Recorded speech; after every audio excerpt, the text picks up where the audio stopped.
उस समय सम्मिलित होऊंगा, पर कैसे हूँ, छोटा सा बच्चा हूँ, किसी से कुछ कह तो सकता नहीं हूँ, तो क्या करूँ। तो बच्चों का तो एक ही बल होता है, बाला नाम रोदनम बलम, बच्चों का एक ही बल रोना। तो ठाकुर जी ने रोना आरंभ कर दिया, पर कौन सुने कीर्तन के आगे। छोटे बच्चे वहीं खेल रहे थे, उन्होंने देखा, रोते रोते ठाकुर जी की दृष्टि गई ऊपर की ओर, तो क्या देखते हैं, ऊपर एक उस छकड़े पर आकर के असुर बैठा है जिसका नाम है सक्टासुर। भगवान ने देखा, ओहो मामा जी ने दूसरा खिलौना भेज दिया, मैंने पहली गुड़िया तोड़ दी, पूतना पहले मैंने गुड़िया तोड़ दी तो अब गुड्डा भेज दिया, चलो इससे भी खेल लेते हैं। तो ठाकुर जी ने क्या किया, अपने चरण को उठाया और चरण की ठोकर मारी उस गाड़ी में, और जैसी ठोकर लगी गाड़ी आकाश में उड़ती चली गई और आकर के सक्टासुर के सहे धम्म सीना जमीन पर गिरी। इसका उद्धार हो गया। बोलो वृंदावन बिहारी लाल की जय हो। बड़ी जोर से आवाज हुई, सारा कीर्तन बंद हुआ, लोग दौड़ करके भाग करके आए तो देखा, क्या देखा कि गाड़ी चक्रम चूर टूट करके पड़ी हुई है। यशोदा मैया ने मन में विचार किया, अरे हुआ क्या, ये गाड़ी अपने आप कैसे टूट गई, कोई आंधी तूफान आया नहीं, कोई आंधी तूफान आया नहीं, कोई शाण बिजार यहाँ से निकला नहीं, फिर ये गाड़ी कैसे टूट गई। छोटे छोटे ब्रजवासी वहीं खेल रहे थे, बोले हम बताएं, बोले बताओ। अरे मैया तुम तो अंदर कीर्तन कर रही थी, यहाँ पर तुम्हारे लाला की नींद टूट गई। बच्चों की आदत होती है जगते ही रोते हैं, तो आपके लाला भी रोने लगे, बहुत देर तक रोते रहे, आपने नहीं सुना तो हमने सोचा चलो हम ही कन्हैया को दे आते हैं। तो आपके कन्हैया को देने के लिए जैसे हम इसके पलने पर इसको उठाने के आए तो हमने क्या देखा, इसने एक ठोकर मारी इस बैलगाड़ी में और इसकी ठोकर लगते ही गाड़ी आकाश में उड़ती चली गई। यशोदा मैया ने कही, दारी के भांग पी के आए होगा, है मेरा छोटा सा लाला ठीक तरीके से करवट नहीं बदल सकता, पहली बार तो मैंने करवट बदली है, इतनी ताकत नहीं कि करवट भी बदल सके, और बाकी ठोकर में इतनी शक्ति कि इतनी बड़ी गाड़ी आकाश में उड़ गई। तुम झूठ बोलते हो, भगा दिया। कई बार ऐसा हो जाता है, बच्चे सत्य बात भी कहते हैं पर कोई उनकी बात पर भरोसा नहीं करता, भगा दिया। कन्हैया को उठाया, कहीं चोट तो नहीं लगी, देखा कन्हैया को कहीं चोट नहीं है, माँ की जान में जान आई, ठीक है। श्रीमान सुखदेव जी महाराज कथा प्रसंग आगे बढ़ाते हैं। इस प्रकार से भगवान बड़े आनंद से गोकुल में निवास कर रहे हैं। वसुदेव जी के कुल पुरोहित हैं, गर्गाचार्य यदुवंशियों के आचार्य हैं। वसुदेव जी ने निवेदन किया, आप मेरे बालकों का नामकरण करा के आओ। तो गर्गाचार्य जी महाराज भगवान का नामकरण कराने के लिए गोकुल में पधारे और ठाकुर जी का नामकरण संस्कार कराया। वसुदेव जी की दूसरी पत्नी रेवती मैया के, रोहिणी मैया के गर्भ से जन्म लिए श्री बलराम जी, उनका भी नामकरण संस्कार कराया। दोनों बालकों के नामकरण संस्कार किए, संस्कार करके वो वापस आए। बड़े बेटे का नाम बलराम हो गया, छोटे का नाम कृष्ण हो गया। अब भगवान की बाल लीला आरंभ होती है। एक दिन की बात संत जन बताते हैं, एक दिन की बात, कन्हैया और बलराम जी घुटमन घुटमन चलते चलते बोले गौशाला में पहुंच गए। क्यों पहुंच गए, बोले ठाकुर जी ने, कन्हैया ने बलराम जी से कहा, बड़े भैया जब भी हमारे जीवन में संकट आता है तो हमारी मैया क्या करती है, बोले गौमूत्र से और गौ गोबर से बोले हमें स्नान कराती है। देखो सज्जनों, गाय की 5 चीजें परम पवित्र हैं, इसको हम पंचगव्य बोलते हैं। गाय की 5 वस्तुएं मिलाकर के जो सामग्री तैयार होती है उसको पंचगव्य कहा जाता है। गौदूध, गौ का दही, गाय का घी, गौमूत्र और गाय का गोबर, 5 चीजें मिलाकर के सामग्री तैयार होती है, उसको बोलते हैं पंचगव्य। यज्ञों में प्रयोग होता है और इस पंचगव्य की महिमा है। आपके बालक को अगर नजर लग जावे, आपको अगर ऐसा लगे कि हमारे बालक को किसी की नजर लग गई है, तो बोले पंचगव्य से इन 5 वस्तुओं को बना करके मिला करके, बहुत ज्यादा मात्रा में नहीं, थोड़ा सा, और 5 वस्तुओं को लेकर के बालक को इन पंचगव्य से स्नान करा दीजिए, गाय की पूंछ का झाड़ा लगा दीजिए, कैसी भी नजर हो सब दूर हो जाती है। और यशोदा मैया यही करती थी। जब भी भगवान के जीवन में कोई संकट कोई कष्ट आता था तो मैया क्या करती थी, बोले पंचगव्य बना करके गाय का भगवान को स्नान कराती थी और गायों के पूंछ का झाड़ा लगाती थी। गायों की अनंत महिमा है। शास्त्र कहते हैं गाय पशु नहीं है। एक बड़ी सुंदर सी बात, एक संत के पास कोई व्यक्ति गया और जाकर के निवेदन किया, महाराज जी लोग कहते हैं कि दूध गाय का पीना चाहिए। महाराज जी गाय का दूध तो पतला होता है, भैंस का दूध गाढ़ा होता है, तो आप बताओ दूध किसका पीना चाहिए, दूध किसका अच्छा है? ये प्रश्न किया, संत से प्रश्न किया कि दूध किसका अच्छा है, गाय का या भैंस का? तो संत ने प्रत्युत्तर दिया, संत भगवान बोले भैया दूध की अगर बात करो सही मायने में कि दूध किसका अच्छा है पीने में, तो मैं कहूंगा दूध तो भैंस का ही अच्छा है पीने में। व्यक्ति भी चौंका और यहां बैठे हुए लोग थे वो भी चौंक गए, महाराज जी ये क्या कह रहे हैं, अरे गाय की इतनी महिमा और आप कह रहे हैं कि दूध तो भैंस का अच्छा है। संत ने मुस्कुरा करके कहा भैया मैं बिल्कुल सही कह रहा हूं, दूध तो भैंस का ही अच्छा है। बोले फिर गाय की इतनी महिमा क्यों है? तो संत ने बड़ा प्रत्युत्तर दिया, बड़ा सुंदर उत्तर दिया। संत बोले भैया गाय का दूध दूध नहीं है। बोले तो क्या है? बोले गाय का दूध दूध नहीं, गाय का दूध तो अमृत है, अमृत। और इसने पूछा दूध किसका अच्छा है? तो दूध भले ही भैंस का अच्छा हो सकता है पर गाय का दूध दूध नहीं है, वो तो अमृत के समान है। और हकीकत बात है, आयुर्वेद भी कहता है आप गाय का दुग्ध पान करिए 100 बीमारियां आपसे दूर रहेंगी। शास्त्रों में ऐसा लिखा है जो जीवन में जीवन भर गाय का दुग्ध पान करता है, गाय का मक्खन खाता है, गाय का दही खाता है, गाय के दूध का दही खाता है, गाय के दूध से बना हुआ मक्खन खाता है, अमूल का नहीं, बोले उसके जीवन में बुढ़ापा बहुत देरी से आता है। आता तो है पर देरी से आता है। आपने देखा होगा पहले के लोगों के घर में गाय होती थी, लोग अपने घरों में गाय पालते थे तो दूध दही गाय से प्राप्त होता था तो लोग सेवन करते थे तो बुढ़ापा देर में आता था। और अब 20-22 वर्ष के बच्चे के बाल सफेद हो जाते हैं, नेत्रों से कम दिखाई देना पड़ जाता है, देख लो चश्मा लगाना पड़ जाता है। क्यों? क्योंकि अब खाने को प्राप्त नहीं हो रहा है। तो गाय का दुग्ध तो अमृत है, सर्वदेवमयी है गौ माता, सारे देवताओं का निवास है। समस्त देवताओं का एक साथ पूजन करना हो तो गाय का पूजन कर लीजिए, समस्त देवताओं का पूजन माना जाएगा। गौ, ब्राह्मण और अग्नि इन तीनों की एक ही महिमा है, ऐसा संतों से हमने श्रवण किया है। चाहे तो अग्नि में स्वाहा कार्य कर लीजिए, हवन कर लीजिए तो आपको उतना ही पुण्य मिलेगा, या गाय को अन्न दे लीजिए उतना ही पुण्य मिलेगा, या किसी भूखे ब्राह्मण को भोजन करा दीजिए, किसी संत को भोजन करा दीजिए तो भी बोले उतना ही आपको पुण्य मिलेगा। तो भगवान कन्हैया ने बलराम जी से कहा, बलराम जी जब भी जीवन में कष्ट आता है तो हमारी मैया गायों की रज हमारे माथे पर धरती है, चलो आज अपने मन से ही जरा गायों की रज को अपने माथे पर धरावे।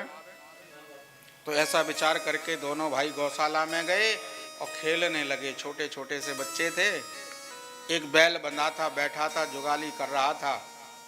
गए और उस बैल के मुख को पकड़ करके भगवान ने सींग पकड़ करके खड़े हो गए ठाकुर जी। बलराम जी बोले अच्छा हम कोई कम है क्या? तो बलराम जी गए और बलराम जी ने क्या किया, दूसरे सींग को पकड़ा और वो खड़े हो गए। अब दोनों भाई खेलने लगे, वो अपनी ओर खींचें, वो अपनी ओर खींचें। तो कन्हैया जब अपनी ओर खींचते सींग तो बैल इनकी ओर सिर कर देता, बलराम जी जब अपनी ओर खींचते तो बैल इनकी ओर सिर कर देता। कभी इधर करता, कभी इधर करता, कभी इधर करता। बैल थक गया, परेशान हो गया और बैल को आया गुस्सा, सो बैठा था उठ करके खड़ा हो गया। और जैसे ही खड़ा हुआ तो छोटे छोटे हैं भगवान और बलराम जी, सींग को पकड़े थे और बैल जैसे ही उठ करके खड़ा हुआ तो दोनों भाई बोले उस बैल के सींग से लटक गए, और जैसे बेल में लौकी लटकती है ना, वैसे भगवान सींगों पर लटक गए। भगवान बड़ी जोर से चिल्लाए, मैया बचाओ, मैया बचाओ। यशोदा मैया दौड़ करके आई, देखी हे भगवान मेरे बच्चे कहाँ टंगे भये हैं।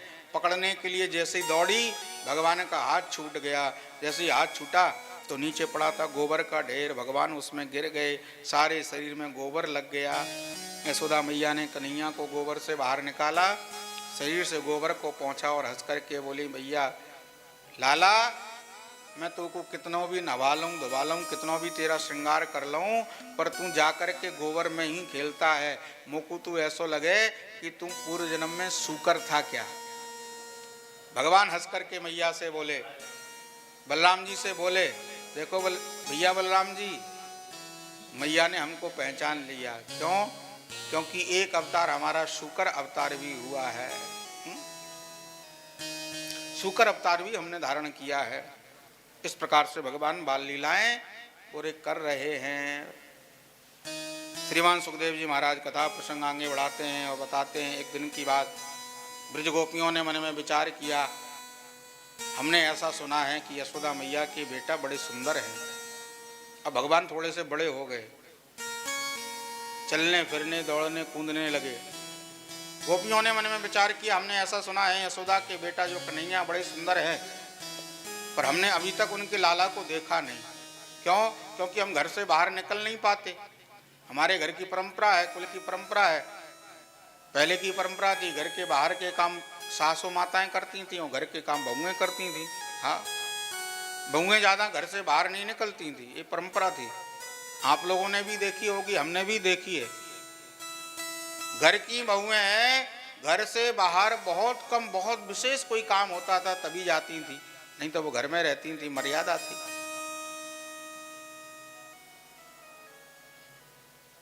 तो ब्रज गोपियों ने मन में विचार किया कि हम घर से बाहर निकलते नहीं हैं तो कन्हैया का दर्शन हमें हुआ नहीं, कुछ ऐसा करना चाहिए जिससे हमें घर से बाहर निकलने का मौका मिल जाए, तो जाके कन्हैया का दर्शन कर सकें। तो आज इन्होंने योजना बनाई और क्या किया, बोले सासों माताएं जल भरने गई हैं यमुना जी पर। तो ब्रज गोपियों ने अपने अपने जो दूध दही के मटके थे घर में रखे हुए, सबको खुद ही फोड़ डाला। सासों माताएं जब लौट करके आई, पूछा बेटा ये दूध दही के मटके कैसे फूट गए और आंगन में दूध दही की कीच कैसी? तो गोपियों ने झूठ कह दिया। गोपियां बोली, मैया कुछ मत पूछो, वो आए थे नंद के लाला, हमसे माखन मांगने लगे, हमने देने से मना कर दिया, तो सारे माट मटके फोड़ करके चले गए। सासू माताओं को भी क्रोध आया, अच्छा उसकी इतनी हिम्मत, एक काम करो जाओ और जाकर के यशोदा से शिकायत करके आओ। ब्रज गोपियां तो मन में प्रसन्न हो गई, लो बन गया काम, हम तो यही चाह रहे थे हैं कि कैसे भी कन्हैया का दर्शन हो जाए। माट मटका फूटे सो फूटे, आज कम से कम कन्हैया का दर्शन तो होगा। सूरदास जी महाराज अपने पद में लिखते हैं, आज ब्रज गोपियों ने उस ब्रह्म को पहचाना है, चोरी का बहाना कृष्ण दर्शन का बहाना है। आज बहाना लेकर के गोपियां भगवान का दर्शन करने के लिए आई हैं। यशोदा मैया के दरवाजे पर पहुंची, आवाज लगाई, अरे मैया, अरे ओ यशोदा मैया। यशोदा मैया निकल के आई, ब्रज गोपियों के झुंड को देखा तो पूछा, बहन कैसे आना हुआ? आज कोई एकादशी तो है ना, जो कीर्तन के लिए मैंने तुमको बिलौआ दियो हो तो तुम कीर्तन करवे के ताई आई हो। ब्रज गोपियाँ कहने लगी, मैया सुनो, हम तुम्हारे घर में कोई कीर्तन करने थोड़ा ना आए हैं। बोले तो? ब्रज गोपियों ने कहा, मैया हम तो तुम्हारे लाला की करतूत सुनाने आए हैं। मैया ने की करतूत? कहा कर दियो मेरे लाला ने। ब्रज गोपियाँ बोली, देखो मैया, हम कोई चुगलखोर तो है ना, जो हम पीठ पीछे चुगली करती वही डोले। हम तो जो भी कहेंगे सो तुम्हारे मुँह पे कहेंगे, तुम्हारे लाला के मुँह पे कहेंगे। एक काम करो, अपने लाला को बुलाओ, हम उनके ही सामने बताएंगे कि आपके लाला ने किया क्या है। तो भगवान को आवाज़ लगाई मैया ने, कन्हैया, ओ लाला कन्हैया। भगवान निकल करके आए, हाँ मैया कहो। मैया ने कि लाला ये गोपियाँ कैसे आई हैं? भगवान बोले, मैया अपने अपने घर से आई होंगी और कैसी आई हैं। मैया बोली, वो तो मोको भी मालूम है, पर क्यों आई हैं? गोपियाँ बोली, मैया आप इनसे क्यों पूछती, हम बताते हम क्यों आए हैं, बताओ। तो गोपी ने खड़े होकर के कहना आरंभ कर दिया। अब देखो गोपियाँ सारी व्यवस्था बना के आई हैं, मन में सोच रही हैं, आपस में चर्चा करके आई हैं कि जितनी देर तक हम यशोदा मैया को बातों में लगा के रखेंगे ना, उतनी देर तक हम कन्हैया का दर्शन कर पाएंगे। तो एक गोपियाँ मैया को बातों में उलझा लेती है, बाकी गोपियाँ कन्हैया का दर्शन कर रही हैं।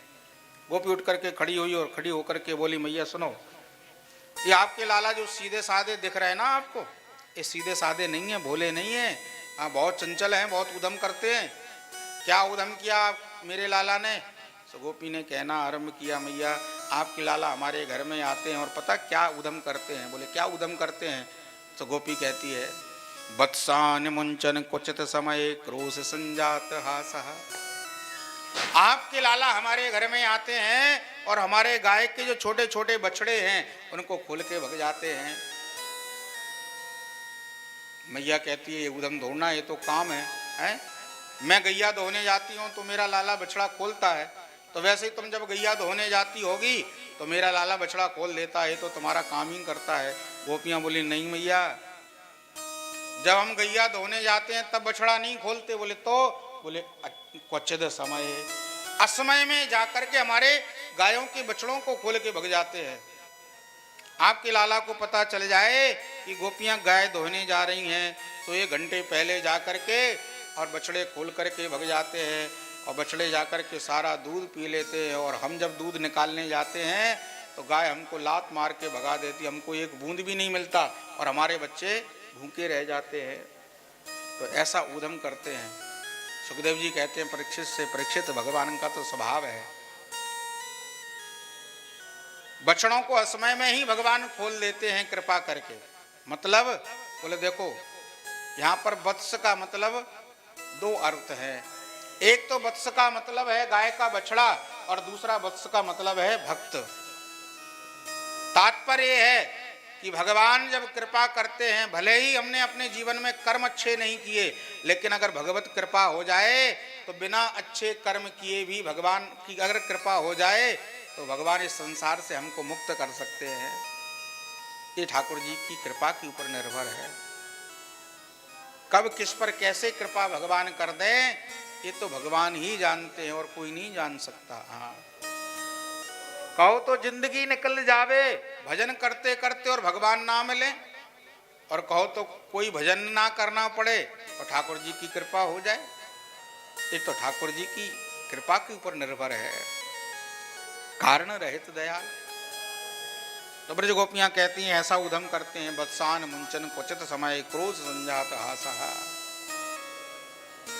मैया ने कि आप डांट दिया करो, तो गोपियां बोली हम डांटते हैं तो ये हंसते हैं, और इनकी हंसी को देख करके हम भी डांटना भूल जाते हैं। एक गोपी बोली, मैया ये तो कछु भी ना है, यहाँ से भी ज्यादा उद्यम करें आपके लाला हमारे घर में। और क्या करता है मेरा लाला? तो दूसरी गोपी ने कहा, मैया सुनो, एक दिन आपके लाला हमारे घर में आए और क्या किया, मरकान भोक्षण विवयति सचिन्नति भांडम विनंती। आपके लाला हमारे घर में आए और आए करके मैया आपके लाला ने माखन चुरा चुरा करके खाया। जैसे ही कहा कि आपके लाला ने माखन चुराया, ये बात मैया को अच्छी नहीं लगी। कोई मेरे बेटा को चोर कहे ये मैं कैसे सुन सकती हूँ, और दुनिया की कोई भी माँ नहीं सुन सकती कि उसके बेटा को कोई ये चोरी का इल्जाम लगाए। मैया ने की, गोपियों कैसी बात करती हो, मेरा लाला और तुम्हारे घर में माखन चुरा के खाएगा? क्यों खाएगा? मेरे घर में माखन की कोई कमी है क्या? 9 लाख गाय हैं मेरे घर में, माखन खूब होता है, जितना चाहे उतना खा सकता है। हाँ, ये हो सकता है कि मेरा बच्चा भी छोटा है ना, अपने पराये का भेद नहीं है। और आपने देखा होगा छोटे बच्चे जो होते हैं ना, किसी के भी घर में चले जाते हैं और खाने के लिए अगर कुछ खाने वाली वस्तु रखी है तो उठा के खा भी लेते हैं, क्योंकि छोटे बच्चों को भेद नहीं होता है। तो हो सकता है मेरे लाला के मन में कोई भेद नहीं है, तुम्हारे घर को अपना घर मान करके चला गया हो और मक्खन सामने रखा हो तो मन कर गया हो तो उठा के खा लिया हो, उसको तुम चोरी कहती हो? और कितना खाया होगा मेरे लाला ने, 100 ग्राम 50 ग्राम, और उसके बदले में तुम शिकायत करने आ गई। सुनो, 150 मटकियां ले जाओ मेरे घर से, कोई फर्क नहीं पड़ेगा। गोपी ने हाथ जोड़ करके कहा, मैया तुम तो नाराज हो गई, अरे मेरी बात तो सुन लो पूरी। मैया बोली, क्या सुनना?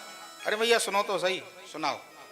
गोपी बोली देखो मैया आपके लाला हमारे घर में आए माखन खाएं, ये तो हम भी चाहते हैं, हमको भी अच्छा लगता है। तो शिकायत क्यों लेके आई हो? गोपी बोली मैया आपके लाला अकेले नहीं आते। बोले तो? बोले इनके संग में तो पूरी की पूरी मंडली आती है। बोले मंडली? बोले हाँ। बोले नीचे चलती है ग्वाल मंडली और ऊपर चलती है बंदर मंडली। भगवान की मंडली है जिसका नाम है बाल गोपाल चोर विद्या प्रचार मंडल और उसके अध्यक्ष हैं बालकृष्ण प्रभु। हाँ मंडली है। एक दिन आपके लाला हमारे घर में आए। गोपी कहती है आपके लाला ने माखन खाया। मैंने मन में सोची कोई बात नहीं, जैसे यशोदा का बेटा वैसे हमारा बेटा, खाने दो माखन, खाने पीने की चीज है, बच्चे ही तो खाएंगे। आपके लाला का पेट भर गया तो ग्वाल वालों का नंबर आया, फिर उन्होंने माखन खाया। फिर भी मैं चुप रही। मैंने मन में सोची कोई बात नहीं, ये भी गली मोहल्ले के ही गांव के छोरा छापरे हैं, बच्चे हैं, इन्हें भी खा लें दो माखन। ग्वाल वालों का भी जब पेट भर गया तो तुम्हारे लाला ने एक आवाज ऐसी काढ़ी मैया कि हजारन बंदर मेरे घर के ऊपर टूट पड़े। तुम्हारे लाला की आवाज को बंदर खूब पहचाने, हजारों बंदर आ गए। तो आपके लाला ने पता कहा कि मैया उन बंदरन को भी माखन खवायो। अब मैया बताओ, माखन जैसी बहुमूल्य वस्तु कोई बंदरों को खिलाता है क्या?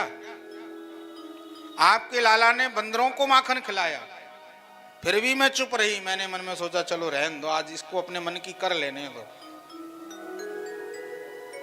बंदरों की आदत होती है जब उनका पेट भर जाता है तो जिस चीज को खाते हैं ना उसको सूंघ सूंघ करके छोड़ करके चले जाते हैं। तो बंदरों का जब पेट भर गया तो माखन मिश्री की मटकिया को सूंघें और सूंघ सूंघ करके छोड़ करके चले जाएं। तब पीछे से आपके लाला आए और आपके लाला ने आकर के एक माखन मिश्री की मटकिया को उठाया और अपनी नाक से लगा करके सूंघा और सूंघ करके नाक भौं सिकुड़ करके बोले राम राम राम राम। इतनो बासी माखन कि याकू बंदर भी ना खाए रहे, कोई इंसान खाए लेगो तो लगे हाथ बीमार रह जाएगो। ऐसा कहकर के आपके लाला ने क्या किया मैया, उस मटकिया को लेकर के फोड़ दिया। तो मैया ये बताओ, आपके लाला हमारे घर में आकर के माखन भी खाते और मटकियां भी फोड़ते हैं। बताओ नई नई मटकियां हम रोज रोज कहाँ तक लेके आवे। मरकान भुक्षण विभजती सचिन्नति भांडम विनंती। बंदरों को माखन खिलाते हैं, ग्वाल वालों को खिलाते हैं, खुद खाते हैं और मटकियां भी फोड़ देते हैं। ऐसा उधम करते हैं। एक गोपी बोली मैया जे तो कछु भी ना है, जो मुँह पे बीती सो तो काहू पे ना बीती होगी। बोले कहा बीती? तो गोपी कहती मैया एक दिन की बात, आपके लाला हमारे घर में आए। अब मेरे घर में तो कुछ है नहीं, गाय ही नहीं है तो माखन होता ही नहीं है। आपके लाला आए, खाने को उन्होंने बहुत ढूंढा पर कुछ नहीं मिला। जब कुछ नहीं मिला तो हजारन गाली तो मेरे घर को दई। जहाँ घर में खाने के लिए कुछ नहीं है वो घर घर नहीं है, वो तो शमशान भूमि के बराबर है। ऐसे घर में तो आग लग जानी चाहिए। ऐसे हजारन गालियाँ दई मेरे घर को, फिर भी इनके मन को संतुष्टि ना है भाई। तो इन्होंने कहा कि ओ मेरी जवान छोरी खटिया पर सो रही, आपके लाला गए और जाकर के मेरी छोरी की चोटी को पकड़ा और पकड़ करके खटिया की पटिया से बांध दिया और छोरी के कान में बोले हौआ। मेरी छोरी घबरा गई, जैसे सो करके जगी और उठने लगी तो चोटी बंधी थी खटिया की पटिया से, तो धम सीना खटिया पर गिर पड़ी। अब छोरी चिल्लावे मैया बचाइयो, हुआ ने पकड़ लियो, मैया बचाइयो, हुआ ने पकड़ लियो। मैंने मन में सोची इतनी जवान छोरी को हुआ ने कैसे पकड़ लियो। जाकर के देखा तो क्या देखती हूँ, आपके लाला खड़े खड़े हंस रहे हैं। तो ऐसा उधम भी करें आपके लाला, अगर खाने को कुछ ना मिले तो हमारे बच्चों को रुला करके भग जाते हैं। ऐसा उधम करते हैं। एक गोपी बोली मैया जे तो कछु भी ना है, जो मुँह पे बीती सो तो काहू पे ना बीती। बोले कहा बीती? बोले आपके लाला मेरे घर में आए, मैंने सत्यनारायण भगवान की पूजा रखी थी। सवेरे सवेरे आपके लाला आए और आकर के बोले भाभी जी राम राम। मैंने कि लाला राम राम। बोले भाभी जी क्या कर रही हो? मैंने कि लाला ये सत्यनारायण भगवान के लिए प्रसाद बना रही हूँ। आपके लाला बोले भाभी जी एक पकौड़ी हमको दे दो। मैंने कि देखो लाला, जब तक सत्यनारायण भगवान की पूजा नहीं होगी तब तक किसी को कुछ नहीं मिलेगा। तुम दोपहर में आना, सत्यनारायण भगवान की जब पूजा हो जाए तो आकर के प्रसाद पाना। तो बस आपके लाला नाराज हो गए। बोले भाभी जी सच्चे भगवान तो हम हैं, ये दूसरा भगवान कहाँ से आएगा? अब होगी सो देखी जाएगी, आपको ही देखना है। मैंने मन में सोची बच्चे हैं, बाद में समझा दूंगी। आपके लाला बोले भाभी जी आपके भगवान कहाँ हैं, जरा हम दर्शन कर सकते हैं? मैंने कि अंदर वाले कमरे में, दूर से दर्शन करना। आपके लाला गए और जाकर के क्या किया, बोले सत्यनारायण भगवान को उठाया सिंहासन से और अपनी जेब में डाल लिया, अंटी में खुर्स लिया और लेकर के बाहर निकलने लगे। तो बाहर क्या देखा, बोले दो कुत्ता के पिल्ला खेल रहे थे, उन पिल्लों को उठाया और उठा करके सत्यनारायण भगवान के सिंहासन पर बैठा दिया। तो जो प्रसाद रखा था तो प्रसाद कुत्ते के पिल्ले खा गए, आपस में लड़ने लगे। और आपके लाला मुझसे बोले भाभी जी मेरी मैया मुँह को याद कर रही होगी, मैं तो घर को जा रहा हूँ, तुम अपने सत्यनारायण भगवान का दर्शन कर लेना। गोपी कहती है मैया इतनी बात सुन करके प्रसाद छोड़ करके मैं दौड़ करके भगी कि निश्चित कुछ ना कुछ गड़बड़ है। और जाकर के मैंने क्या देखा कि सिंहासन पर सत्यनारायण भगवान तो है नहीं, दो कुत्ता के पिल्ला खेल रहे हैं। सूरदास जी ने बड़ी सुंदर बात कही, नंददास ठाकुर को ढोटा लायो पिल्ला घेर। बोले ठाकुर जी, बोले पिल्लाओं को लेकर के सत्यनारायण भगवान के स्थान पर रख दिए। ऐसी लीलाएं, ऐसी माधुर्य की लीलाएं भगवान कर रहे हैं और मैया यशोदा को, ब्रजवासियों को सुख दे रहे हैं। मैया ने कन्हैया की शिकायत सुनी और शिकायत सुन करके संटी को उठाया, लकड़ी को उठाया और भगवान को डांटना पीटना चाहती हैं। क्यों रे इतना उधम करता है, मैं तो तुझे सीधा साधा समझती थी। गोपियों ने रोक दिया, नहीं मैया इनको मारो मत, आप इनको मारोगी हमको अच्छा नहीं लगेगा। मैया ने हाथ जोड़ करके गोपियों से कहा पधारो यहाँ से, पहले शिकायत लेके आती हो और जब हम अपने लाला को डांटना चाहते हैं तो डांटने भी नहीं देती हो। गोपियों ने आपस में कहा बहन चलो, हमारे मन में कोई कन्हैया को डांट पड़वाने का भाव नहीं है, हमारे मन में भाव था केवल कन्हैया का दर्शन करने का। तो दर्शन कर लिया, अब फिर आवेंगे, फिर कोई शिकायत लेकर के आएंगे, फिर कन्हैया का दर्शन करेंगे। कहती हुई गोपियाँ और वहाँ से अपने अपने घर को प्रस्थान कर रही हैं, बड़ा सुंदर भाव लेकर के प्रभु नाम संकीर्तन करती हुई। बोलो वृंदावन बिहारी लाल की जय हो। गोविंद मेरो है, गोपाल मेरो है, गोविंद मेरो है, गोपाल मेरो है। श्री बांके बिहारी नंदलाल मेरो है, श्री बांके बिहारी नंदलाल में श्री बांके बिहारी नंदलाल मेरो है, श्री बांके बिहारी नंदलाल मेरो है। गोविंद मेरो है, गोपाल मेरो है, गोविंद मेरो है, गोपाल मेरो हरि वो।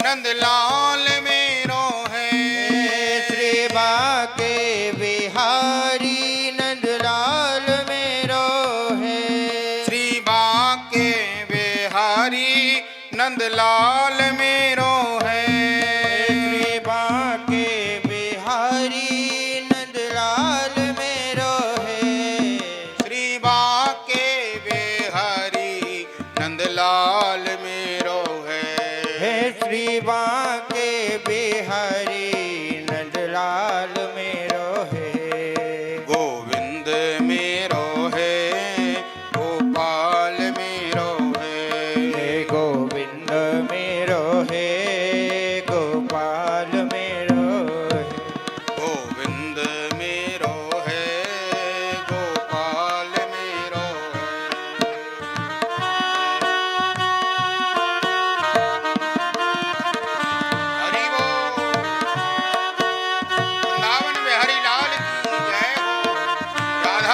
बसवेश्वर भगवान की जय।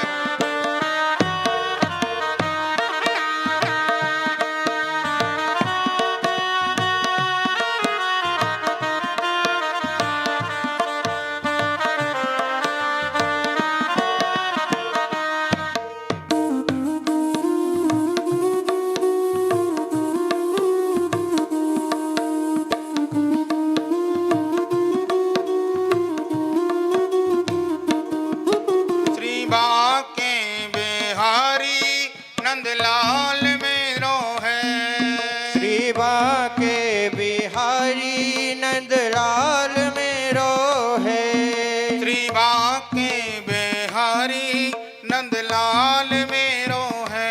हे श्री बांके बिहारी नंदलाल मेरो है।